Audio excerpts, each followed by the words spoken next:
Bueno, todo lo que tiene que ver con el tema de economía siempre genera mucho interés por parte de nuestra audiencia. Por eso hemos decidido abordar este tema porque justamente el Observatorio Venezolano de Finanzas informó esta semana que la inflación del mes de abril en Venezuela fue de 2%, es decir, que hubo una leve disminución, esto en comparación con el 3,9% registrado en el mes de marzo.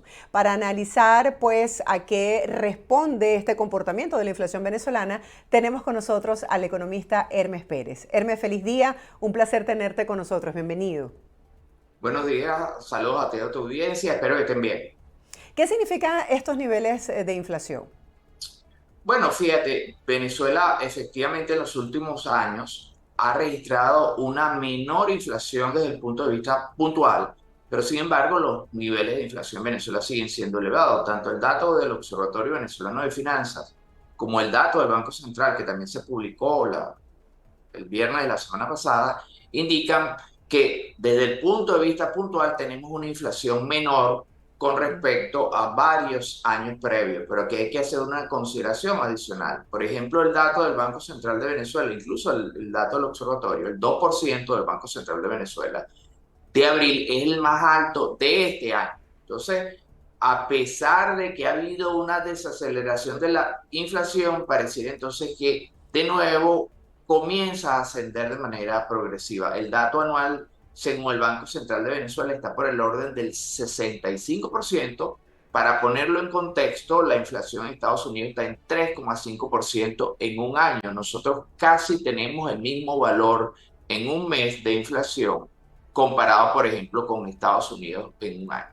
Claro, esta información tiende a confundir porque cuando dicen es que ha disminuido la inflación, hay que tomar en cuenta que los niveles de inflación en Venezuela son bastante elevados.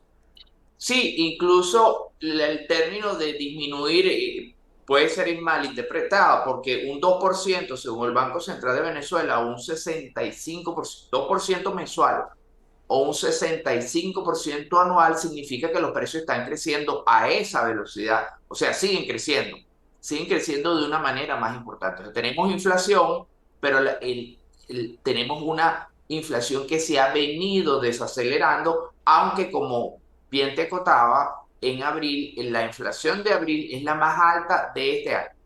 ¿Cuáles son los factores que tienen incidencia en la inflación? ¿Por qué tú crees que la inflación reportada para el mes de abril ha sido la más elevada en lo que va del año? Fíjate, aquí tengo que hacer una consideración técnica, ¿no? Ok.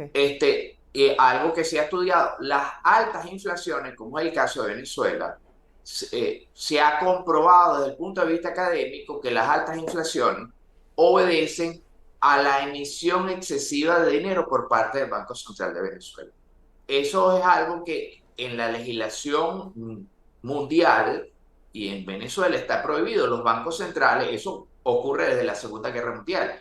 En las legislaciones, como se comprobó que cuando los bancos centrales le prestan al gobierno, eso genera inflación y la inflación afecta a todos, entonces la mayoría de bancos centrales, con algunas excepciones, una excepción es el Banco Central de Argentina, prohíbe que los bancos centrales le presten dinero al gobierno. En Venezuela eso está expresado de manera clara en la Constitución, en la ley del Banco Central, en el artículo 34, pero sin embargo, a partir de un momento en Venezuela, el Banco Central comenzó un proceso de préstamos a PDVSA. Comenzaron a financiar a PDVSA aproximadamente 2015-2016 a través de financiar un proyecto el proyecto de Petrocaribe. PDVSA vendía crédito, con esa deuda se volteaba, el Banco Central la recibía y entonces el Banco Central le prestaba dinero a PDVSA. Eso en un esquema que estaba prohibido según la ley, pero sin embargo se hizo. Ese financiamiento fue creciendo y no es coincidencia que comience en 2016 porque en 2017 explota la hiperinflación de Venezuela. Después llegó un nivel máximo, nuestra inflación llegó a 130.000%, ha venido perdiendo fuerza la inflación, pero el financiamiento monetario que se ha disminuido, que son los préstamos del Banco Central a PDVSA, siguen siendo importantes. Sobre todo vimos que después de marzo del año pasado, con el problema de PDVSA y todo este esquema de corrupción, ese financiamiento cayó de manera importante. Esperamos que ese menor financiamiento del Banco Central, que es el origen de la inflación de Venezuela, sea un elemento de convicción de la política monetaria venezolana y no haya estado vinculado a que los vínculos asociados con PDVSA, con este trama de corrupción, rompieron ese esquema. Entonces, si no fue por convicción, podemos ver un repunte de nuevo en la inflación. La Es decir, que inflación esta acción que toma el Banco Central de Venezuela, que va en contra de la Constitución para financiar PDVSA, lo que luego se dispara en toda esta trama de corrupción, tiene un efecto en los ciudadanos cuando van a comprar. totalmente, totalmente. Eso es algo que yo vengo trabajando con esto hace años y cualquiera puede meterse en las cuentas del Banco Central y revisar. Eso es una información pública, no estoy diciendo nada nuevo. O sea, hay un esquema que se llama el financiamiento de las empresas públicas no financieras, que el 99% de ese financiamiento es a PDVSA. Eso llegó a tener valores gigantescos en la economía venezolana. Por cada bolívar que se emitía a la calle, el Banco Central le prestaba 5, 6, 7, llegó a ser 100 veces el tamaño de la emisión total de dinero. Eso está totalmente documentado, es fácil de ver en las cifras oficiales. Eso, lo bueno es que ha venido cayendo. Alguien se dio cuenta o pasó algo, sobre todo desde marzo del año pasado, que propició que esta cifra de financiamiento, ese exceso de dinero, esa maquinita de impresión se detuvo un poco y entonces eso ha propiciado una pérdida de impulso de la inflación. Entonces, pero sin embargo, si uno revisa la cifra yo revisé la cifra del 19 de abril, creo que es el último dato oficial del 19 de abril, uno observa, por ejemplo, que el financiamiento monetario sigue siendo, claro, no son 100 veces el monto de la liquidez total, es 3 veces, pero eso sigue siendo todavía, está por encima del límite de la ley que establece que no se deben, los bancos centrales no le deben prestar al gobierno. Ojo, tengo que reiterar, ese elemento legal que existe en la Constitución, en la ley del Banco Central, pero que existe en la mayoría de leyes del mundo, simplemente lo que hacen es tratar de proteger al consumidor. Como se sabe que cuando ocurre el financiamiento de los bancos centrales al gobierno, eso genera inflación, entonces, y la inflación es tan dañina porque afecta a todos por igual, entonces efectivamente se establece ese precepto legal. El único caso que yo conozco que todavía se mantiene es el Banco Central de Argentina, que ellos tienen unos préstamos a corto plazo al gobierno del Banco Central, pero esos préstamos a corto plazo se refinancian, entonces al final se vuelven eternos. Una de las razones de la alta inflación de Argentina está asociada a ese elemento, ese permiso que le da la ley para que el Banco Central le preste al gobierno. En nuestro caso, en el caso de Venezuela y en el caso el resto de las legislaciones mundiales, prohíben los préstamos del Banco Central al gobierno por esa razón, porque terminan generando inflación. Ahora, Hermes, cuéntame algo. En un año electoral, ¿qué herramientas tiene a su alcance el Estado venezolano para reducir los niveles de inflación o si esto depende de una voluntad política? No, básicamente en nuestro caso, lamentablemente, donde la independencia de los poderes a veces no está Sí, clara, entonces los gobiernos o el gobierno buscaría financiarse, buscaría obtener ingresos para financiar la campaña electoral. Bueno, generalmente cuando existen elecciones en cualquier parte del mundo, los gobiernos tratan de incrementar el gasto. En Estados Unidos pasa también, el gobierno trata de incrementar el gasto en momentos de que existe campañas electorales. Por eso es importante entonces tener instituciones independientes, la Reserva Federal es independiente, entonces si el gobierno gasta más, la Reserva Federal para combatir la inflación reduce la cantidad de liquidez.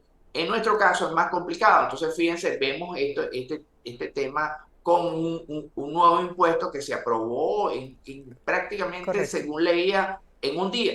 O sea, tenemos Ujú. nuevos impuestos que tienen un impacto a toda la población y entonces se aprueban un día y que no forman parte de un programa económico integral donde uno tenga un conjunto de medidas. El riesgo sigue siendo, como ya se hizo en el pasado, el riesgo sigue siendo que entonces que el gobierno acuda otra vez a su maquinita, prenda la maquinita del Banco Central y entonces comience a tener financiamiento de esta manera. Yo creo que ya, por ejemplo, el dato de abril refleja que hay un aumento del gasto que está asociado a mayor financiamiento monetario. Por ejemplo, decía recientemente Nicolás Maduro que no dependían de las licencias petroleras que le diera Estados Unidos a Venezuela porque habían logrado un incremento del 70% en la recaudación fiscal en los tributos en lo que va de este año 2024. Y anoche, ayer justamente, se aprobó esta ley para financiar las pensiones de los jubilados que puede establecer hasta un 15%. Hablemos un poco acerca de esto. ¿Qué significa? ¿Podrá incrementar esto la voracidad fiscal? ¿Qué significa para las empresas? Bueno, primero tenemos que, sobre los ingresos de Venezuela, Venezuela en 2020 recibía por ventas de petróleo en el año aproximadamente unos 5.000 millones del año. En 2023 recibió 16.000 millones de dólares. Observa, de 5 a 16 estamos hablando de casi el triple. En lo que va del primer trimestre de 2024, los ingresos petroleros se estiman que han aumentado aproximadamente un 35%. ¿Por qué razón? Porque los precios internacionales del petróleo han subido, sobre todo después del conflicto entre Ucrania y Rusia. Entonces es cierto, no dependen de la licencia porque si el precio sube, aunque la producción se ha mantenido casi estancada, hemos tenido unos aumentos de ingresos que están por el orden del 35% más, que si le sumas el tema de la flexibilización de sanciones, significa que se han recibido aproximadamente un casi 50% más. Para ponértelo en contexto, Venezuela recibió en el primer trimestre del año por ingresos petroleros unos 4.000 millones de dólares. 4.000 millones de dólares es más de lo que recibió, por ejemplo, la empresa de cobre Codelco en todo el 2023. Lo que recibió PDVSA en este primer trimestre, esos 4.000 millones, es el doble de lo que recibió la empresa boliviana de gas por las ventas de todo el 2023. No Sí, estamos en la más claro Venezuela imposible. Saudita, no estamos en la Venezuela Saudita, pero los ingresos, las exportaciones de petróleo de Venezuela en 2023 son mayores que las exportaciones totales de Uruguay, de Paraguay, de Bolivia, de República Dominicana. Por ejemplo, República Dominicana tiene una economía más grande que la de Venezuela ahorita, y las exportaciones de petróleo de Venezuela fueron mayores a todas las exportaciones de todos esos países. Entonces, decir que tenemos problemas con los ingresos no es realmente tener la realidad. Entonces, a eso se le suma que tienes un incremento del impuesto sobre la renta de unos 3.000 millones, entonces estás teniendo en el primer trimestre más o menos unos 7.000, 8.000 millones de dólares. Como digo, quisiera cualquier país de Latinoamérica, quisiera cualquier gobierno de unas economías, exceptuando Argentina, Brasil y México, que son gigantes, el resto de las economías, Colombia, Ecuador, Perú, Paraguay, Uruguay, soñarían con tener en un año los ingresos de Venezuela en un trimestre. Por En un eso tú trimestre. siempre has sostenido, antes del anuncio del 1 de mayo, que el gobierno sí tenía la capacidad de hacer un incremento salarial de al menos $100. Gracias Por por estar supuesto, con nosotros y por por supuesto. explicar estos temas tan claramente, por ser tan didacta, Hermes. Gracias por estar con nosotros. A la orden, Eh, gracias por la invitación. una pregunta para responder brevemente porque se nos acaba el tiempo. Brevemente, esos recursos que tú dices que el Estado recibió, ¿se traducen en bienestar, en calidad de vida para los venezolanos? Con un Mira, monosílabo. no lo sabemos, no lo vemos de manera clara.